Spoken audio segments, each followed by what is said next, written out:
Activate the flexible pipe object. Define the starting point. Add intermediate nodes. Define the endpoint.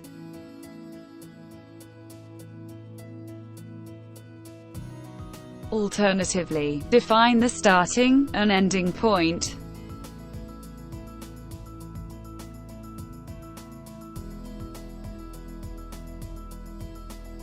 Edit the path.